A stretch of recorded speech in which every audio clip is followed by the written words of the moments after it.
This is Ashley Eckstein, Ahsoka Tano from Star Wars The Clone Wars and Star Wars Rebels, and you're listening to Coffee with Kenobi with Dan Z.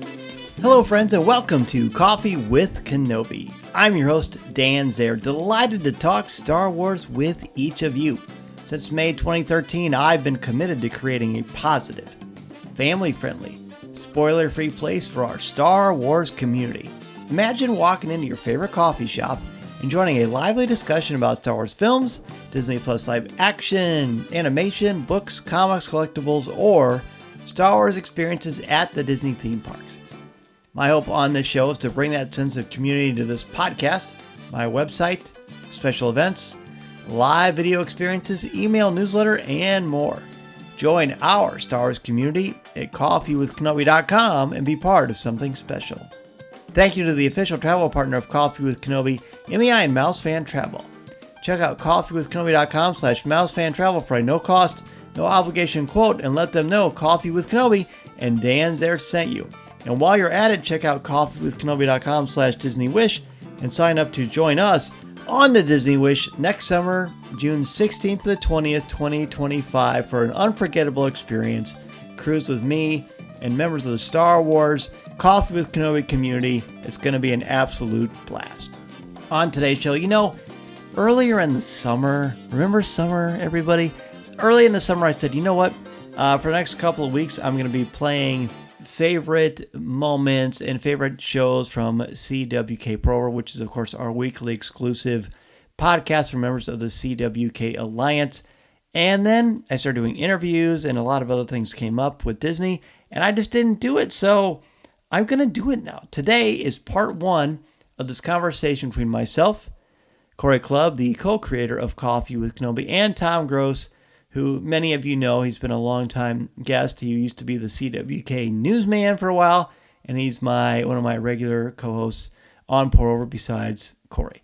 And what we did for this one is we went, of course, I shouldn't say of course, but we went to Star Wars Celebration Anaheim a couple years ago, and we took Tom to Disneyland for the first time. So this is us talking about that experience, and it's fun because you get the vibe of the three of us hanging out and talking, and I've been told, and I certainly agree with this, and I'm biased because I just have so much fun with those two, but it's like the purpose of Pour-Over is for you to feel like you're hanging out with us and what it's like, and this is us talking about and reliving our experiences going to Disneyland, and it's fun, it's funny, there's a lot of Star Wars conversation. I hope you'll enjoy it, and of course I hope that you will think, you know what, this is so much fun. I want to know more about joining the CWK Alliance and being a member, which you can do by going to coffeewithkenobi.com/CWK Alliance. Support me, support the show, and you help the children of St. Jude because 10% of your monthly contributions go directly to them. So, pull up a chair, grab your favorite coffee mug, and let's have some Coffee with Kenobi, CWK Pour-Over style.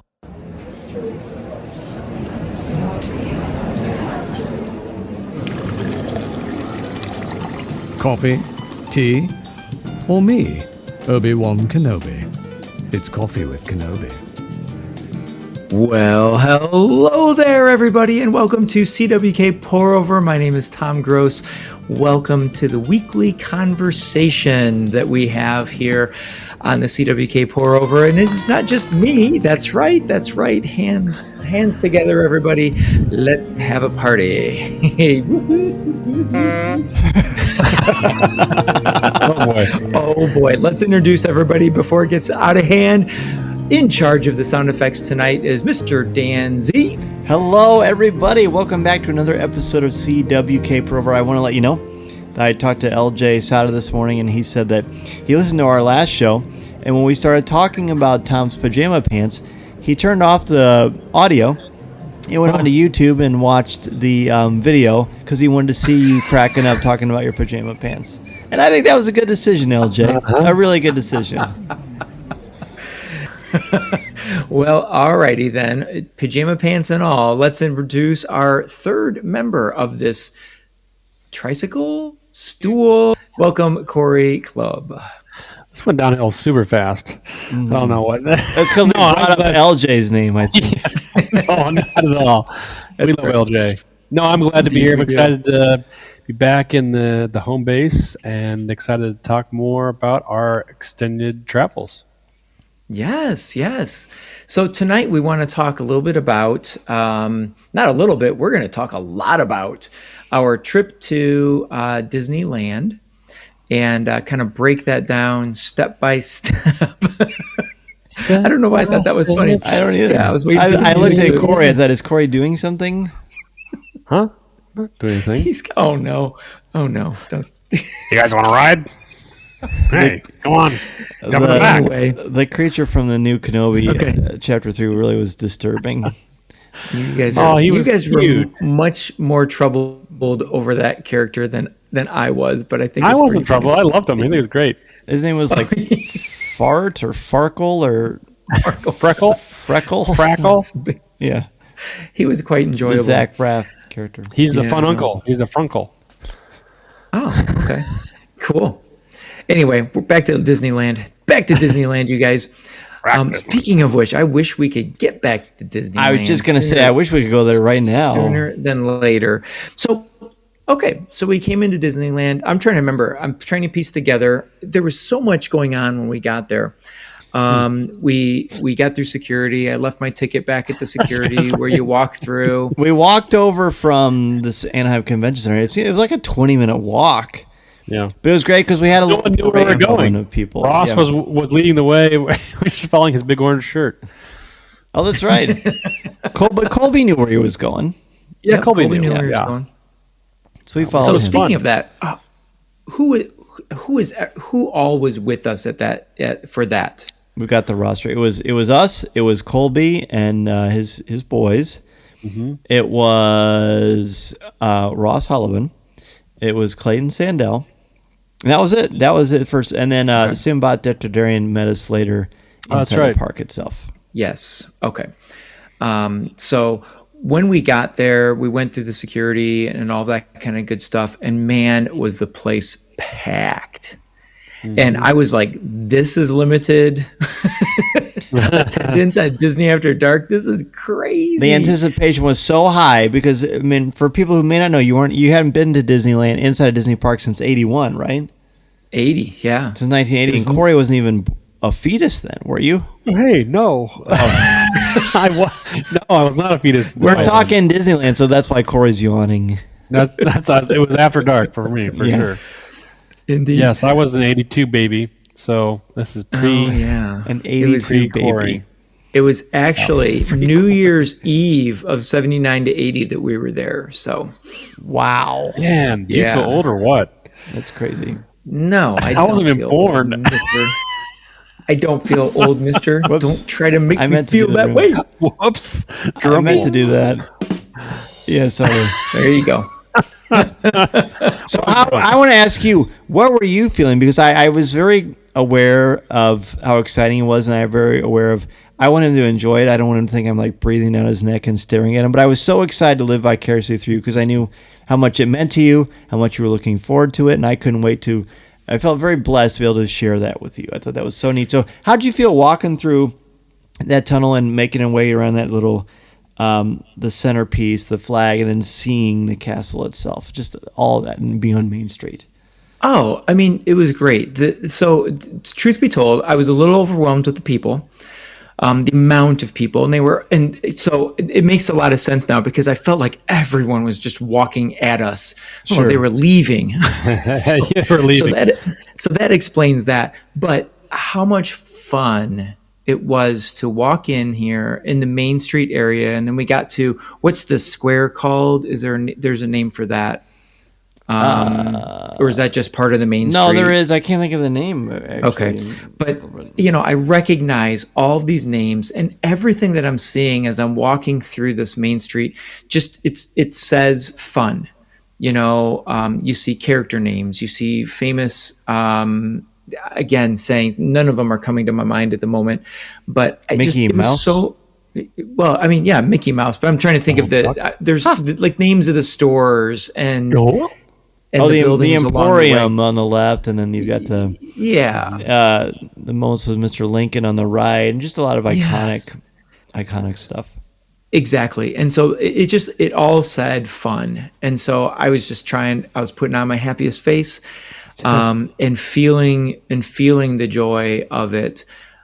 Things started. I felt better when we got to the square because then people were a little bit more spread out. We got together and did a picture in front of the castle, which I was aware that the castle was. I mean, obviously, I knew it was not going to be the huge majesty of Disney World, Right. but it was cool to see in person. Even it made no difference to me as a fan, as a person attending, that it wasn't as big. Actually, what I really thought was cool is you can walk through it. I thought that was so much fun. You can walk over the drawbridge and into the castle and out the other side. So that was really cool.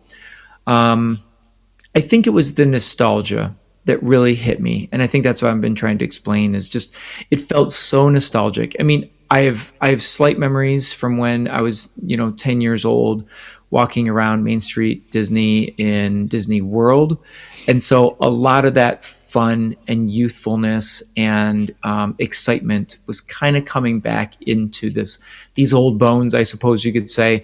But it was just joyous.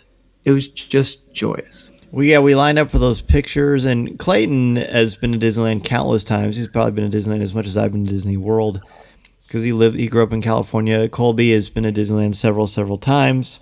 Mm-hmm. But Ross had never been to Disneyland. He'd been to Disney World before many times, but he'd never been to Disneyland. You'd never been to Disneyland, and you had never been to Galaxy's Edge at all. And the unique thing about Disneyland that is very different from Walt Disney World is that at Walt Disney World, the Magic Kingdom is the Magic Kingdom. At Disneyland, the Magic Kingdom is Disneyland. That's the difference. So at Disneyland, you've got Galaxy's Edge. At Walt Disney World, you have to go to Disney's Hollywood Studios, and that is where Galaxy's Edge is. So it's I don't know if it's because I went to the one in California first or what. I've been to both of them now three times. And I just like Galaxy's Edge more at Disneyland, even though they're very similar to the naked eye. But I just think being in the Magic Kingdom or in Disneyland and having Galaxy's Edge there, plus having Star Tours there, because Star Tours is not at the Magic Kingdom at Walt Disney World. It's also at Hollywood Studios. So having them all together is wonderful. It's also much smaller. It's much smaller. It's even though it's the same stuff, scale wise, it takes longer to get everywhere else. Even though everything is set in the exact same place, it takes a lot longer at Disney World than it does at Disneyland. So there's just more of an intimate feel to it. Yeah, and I was excited for that. I knew that we had a lot of things that we wanted to accomplish. Again, a nice thing about these private party things at Disneyland or Disney World is that because the reduced capacity is the way that it is, it's so much easier and so much quicker to get on all the rides. But I knew there was only one place we had to go first because there's only one thing you get to do. We got to go on Rise of Resistance. Colby and his kids had never done it. You had never done it before. It's just a joy, and I want to experience it with all of you. So we beelined to that. Before we get to kind of Rise of Resistance itself, Cory, you've been to Disneyland with me before in 2015, and I had forgotten. Was that the only time you'd been to Disneyland before? I've been as a kid, like a 10-year-old kid. Don't remember it. I remember riding Dumbo Ride. That was probably about it. Okay. So what was your anticipation like for the event? I was excited. I know, like I said, my memories went back to 2019 when we did it for the Galactic Nights. Oh, yeah, that was in 17. What did I say? 17. 17? Yeah, okay, that was in Orlando, yeah. And the anticipation level, we were walking around with you, and kind of you were being my guide. Remember that? And showed me all the kind of the cool things. Oh, look behind here, and here's an extra space where you would want to go, and this is the way to get to this and that. And we had some fun things there. And that's the first time I rode Indiana Jones ride was with you that first time. So my anticipation level was ecstatic. We were with all our friends. It was. I was just kind of watching Tom with his gleamy eyes and his big smile and just this cheeseball look. Like it was great. I love experiencing it with people who've never been through it or experiencing it for the first time.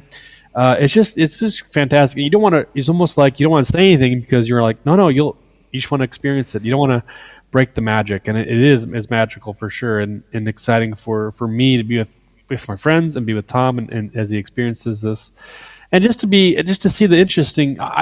Being at Disney World and having done Galaxy Edge there. That underpass is different. So you go under that underpass, it changes worlds, and you walk in, you see Rise of Resistance off the right or the left side, and you kind of see the main walkways. Where this, I felt like you walk in kind of like you kind of have a wall, like a Star Wars wall, God's Edge wall in front of you, and you kind of divided a little bit of where you can go. And Rise of Resistance is off to the left, kind of it wraps around, and we went left, but I felt like that was just like you said, a little bit smaller, a little more condensed. And that made it a little bit different for me. I expected it to be exactly the same, but it was different. It's not. And Disneyland has 3 entrances and exits, whereas Disney World only has 2. Okay, gotcha. Because the other side in Disneyland or Disney World is Toy Story. If you wrapped all the way around, that's right. But yeah, it's interesting because, and we'll get to it when we get to the Falcon. But it's interesting where we kind of guided Tom. I expected to go right when we went left, but I was just kind of following the crowd and just going with it. So I think it worked out fine. I expected there's 2 ways to get to the Falcon, and I expected to go right and kind of as you walk up to it versus the staircase way. Right. So we'll talk about that Falcon arrival, but let's talk about the Rise of the Resistance. When I saw the queue, the fact that they let us ride in, the fact that there was no activity up where you start the queue, I thought, okay, either this is good because it's a private party sort of a thing, or the ride is down. I did not want the ride to be down. And it was just, let me see your wristband, go right in. So we proceeded to wait in this line. We're probably about a half hour, 40-minute queue. But the whole queue, which is so it's not interactive, but it's so immersive as far as the storytelling. You feel like you're going into the Resistance base. Yeah. And Ross was talking about the lichen on the walls, which is from Delilah Dawson's novel, Galaxy's Edge, which is fun. And I just, seeing you guys, and like, there's nothing better for me than having all of my people at a Disney theme park together. It was just so heavenly to be able to bounce around to different conversations, and the excitement was so good. I just didn't want it to end, and it was just so marvelous. What was it like for you, knowing you're about to go on Rise of the Resistance? Because I know you've heard me talk about it forever. You've heard Cory talk about it forever, but you're about to experience it. Yeah, the excitement was built on everything that I've heard about it. I've always been careful to get too many details because, then I don't know that would have ruined it, but it certainly made for the surprises. Because I'll tell you what, I've seen many pictures of the Legion of Stormtroopers in the Star Destroyer hangar bay, the hangar bay, but no picture that I've ever seen could even come close to replicating how that felt to be in there. That was absolutely amazing. But when we were standing in line, I thought one thing I really liked is it does set up the feel of what you're about to experience. I mean, you're in the tunnels of the Resistance. You even walk by the lockers, and it's cool, the detail that's in those lockers. I tried to take pictures. They didn't turn out great because it's just kind of dark, and you're taking a picture through a locker door. But the detail, and there, Clayton and I were really talking about that, the detail on the helmets, and that there are names on the helmets, and different, the clothes, the pilots' uniforms are definitely worn. And they just look so authentic that you get the feel that you're about to enter into the world of Star Wars, or you have entered into the world of Star Wars. And just when we got, and I'll never forget when we got to wherever the room you walk into where you get the mission. Mm-hmm. Dan, you were like, come stand over here, because you were setting me up for the best view of everything. Right. And then we walked through the door, and you said, I remember you said, when you walk through the door, look to your right away. You don't want to miss that. And like, there's a ship, and it is so cool. Poe's X-Wing. And yeah, I wasn't sure if you wanted me to say. I guess I'm the last person to have ever gone through Galaxy's Edge, so I can say everything now. But yeah, Poe Dameron's X-Wing is there, and the transport is in front of us. And just, it was at that moment I was like, okay, this is feeling real. I mean, we had BB-8 and Rey talking to us, and then we walk through, and there's the X-Wing, and there's the transport, and you walk in, and you've got, is that Admiral Akbar at the front? No, it's Admiral. Oh gosh, he's James Arnold Taylor's voice. It's still Amon Calamari. Yeah. It's Mon Cal. Taft? I knew it until you said that. Sorry. No, it's fine. It'll come to me. He's not as red as Akbar. He's He's more of a blue, grayish. so that's true. Oh, I guess I missed that detail. Yeah. But what was so cool in there is you legit feel like you're taking off and leaving the atmosphere. Mm-hmm. I mean, that was awesome. And the screens And you think in the to front- yourself, this is the ride. You think, oh, okay, I'm on the ride. But you're not on the ride. Right.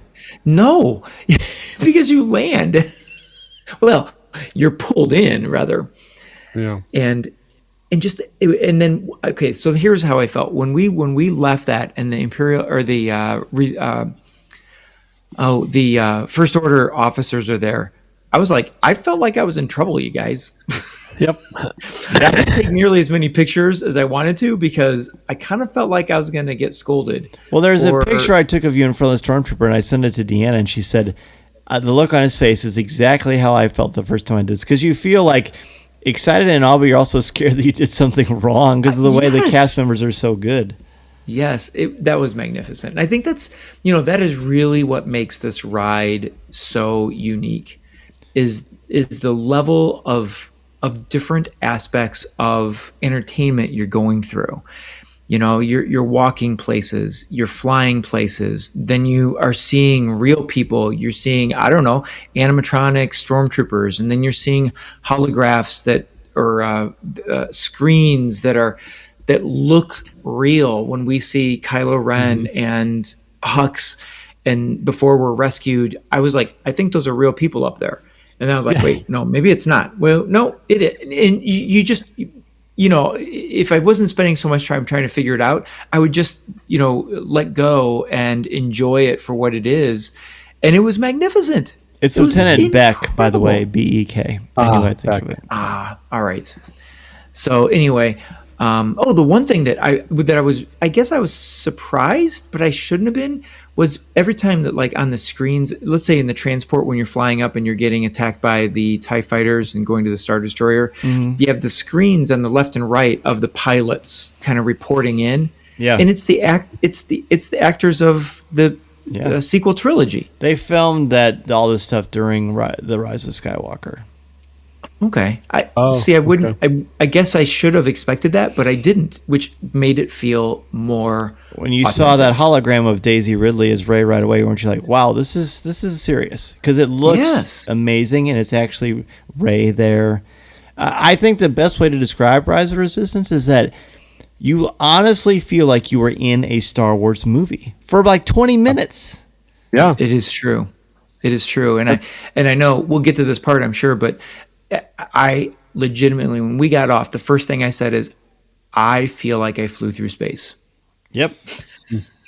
Yeah. I felt like I flew through space. And to me, it's just, that's the line. That's the queue line. You're just queuing up. If you think about it, you're really queuing up for the main ride. To me, the whole thing is a ride. I'm maybe not the outside part, but I feel like the whole thing is a ride as far as the message into the transport. And that's where the message is where it starts, to me. So the ride itself is super long.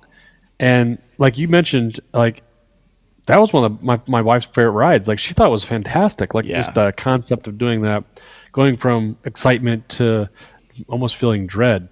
Like, you walk on that that transport and get off, and they're yelling at you. They're asking you questions. Go this way. Remember your colors. Stop here. Don't talk. Things like that. It's just like, it's great. It's a lot of fun. Remember your colors. That was stressful. That's because, when we came out, this is definitely a deep cut for people who go on Rise of Resistance.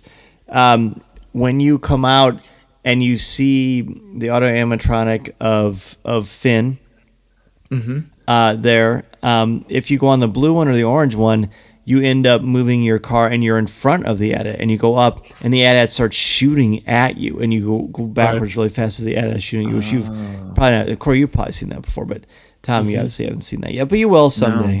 No. It's pretty breathtaking. And then at the end, we've already talked about this before, but you go through all this amazing stuff, and they had to split up our party because there were, I think, 8 or 9 of us. Yeah. Tom was next to me, and at the part when you're going down the escape pod and the thing drops, Tom leans over and grabs me in almost like this bear hug, and it usually like half happy. I'm probably half like frightened, but in a fun way, and just there's so much laughter. I don't know. Describe that.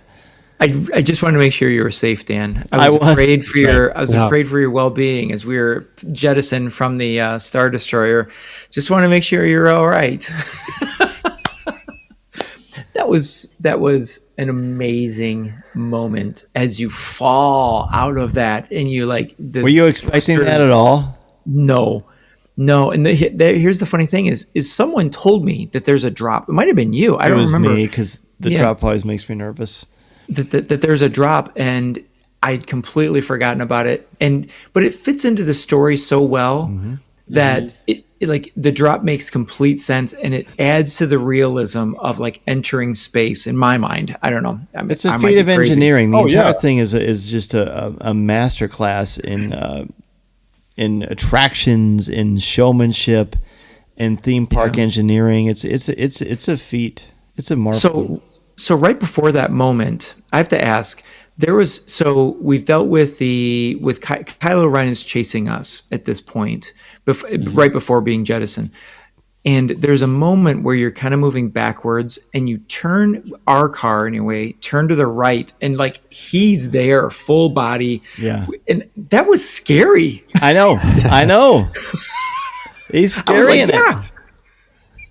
I might have elbowed Caleb next to me a little harder because I was like, oh, because there he was, and you'd had the fear of him before where he lands on top of the car, or I think he lands on top of the car and he makes himself known one way, and then you turn there and you see him, and then when you escape, and then there's a space battle out there, right? When you drop out into space, okay.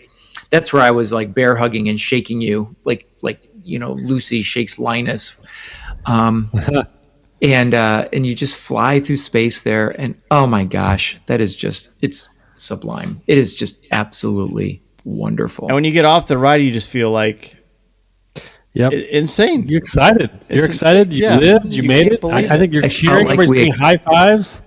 We accomplished something. Yes. Yeah, you did. You do. You feel like you accomplished when you escaped. You do. So after that, we only got about 5 minutes left. After that, I'm thinking, let's go to the Falcon. Yeah. And so you've got, as Cory mentioned, there's two ways you can do it. You can walk by Oga's Canteen and just walk straight on. But I like the reveal because the angle is set up the way that it is on purpose by the Imagineers. So you see it for the first time, if you go to the left, the way Luke sees it for the first time in Mos Eisley. So you walk around, you turn left, and all of a sudden you go down some steps, and there it is. Yes. And from that moment, I got my phone out. I hit record on the video, but I just stepped back. I didn't say a word. And we watched Tom walk up to the Falcon for the first time. You turned around and you said, what a piece of junk, but you were like laughing and just happy and overcome with emotion. Describe for us what it was like to turn the corner and see the Falcon for the first time. Because it's that one, and the one in Florida, the only 1/1 scale Falcons ever built in history. Not for any film, not for anything else, only for these. It is so. There's a part of me. There's the reasonable side of me says this is so silly to be so giddy over an amusement park.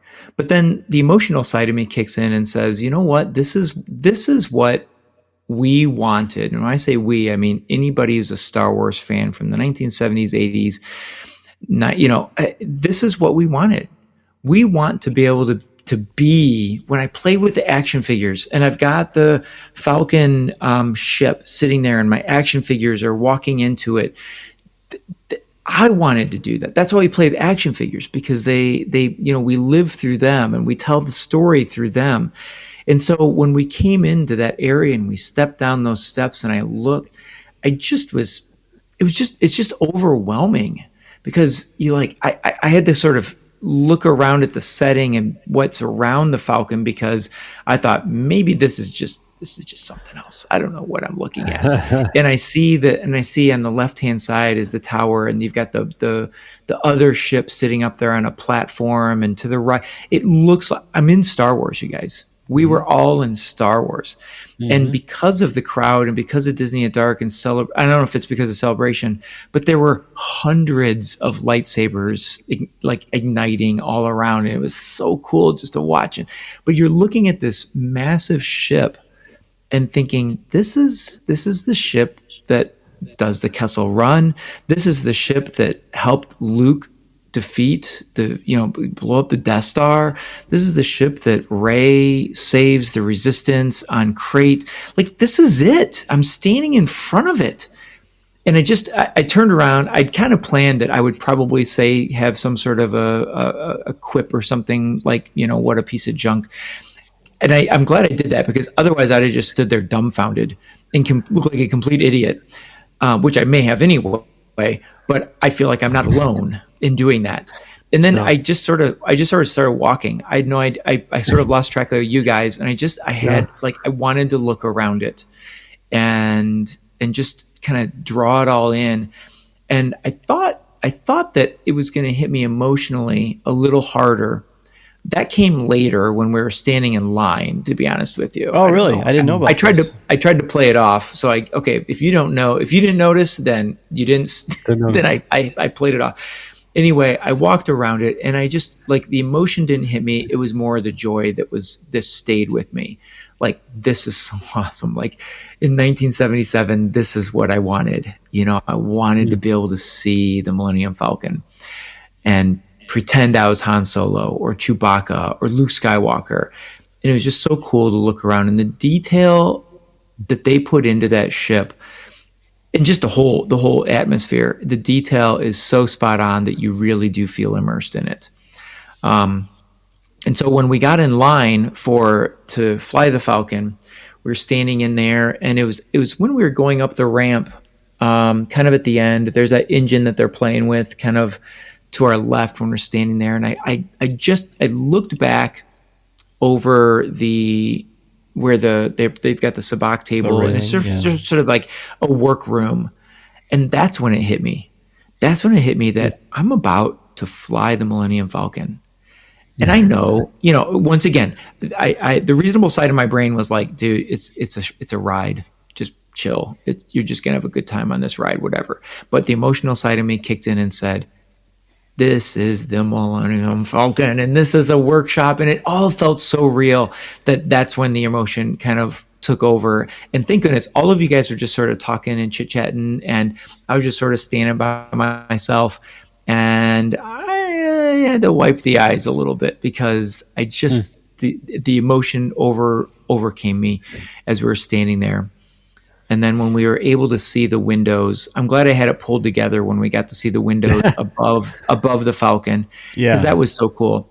And that's where I made the comment of, the only way you get something like this is after 40 years of people who can do this have been dreaming of it too. Yep. And so, the dreams that kids our age in 1977 or 1980 or 1984, 83, all of us have grown up all these years wanting to live this mythology, and now you've got adults who can and did, and it is absolutely spectacular. It's everything I wanted as a Star Wars fan.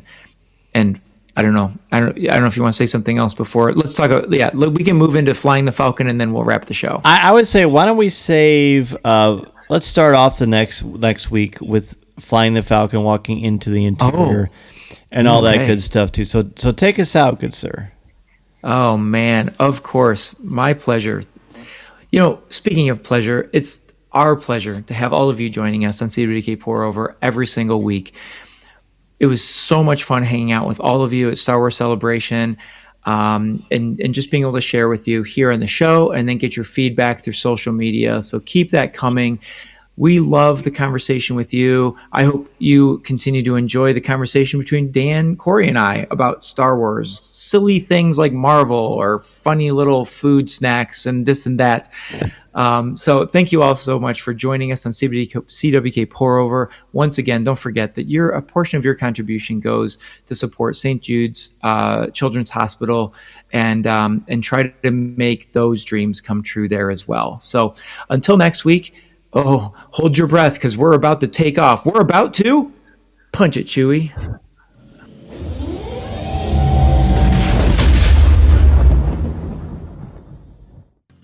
This podcast is not endorsed by the Walt Disney Company or Lucasfilm Limited. It is intended for entertainment and informational purposes only. The official Star Wars website can be found at www.starwars.com. Star Wars, all names, sounds, and any other Star Wars related items are registered trademarks and or copyrights of Disney and their respective trademark and copyright holders. All original content of this podcast is the intellectual property of Coffee with Kenobi unless otherwise indicated. This is the podcast you're looking for. There's no one here. Move along. Move along.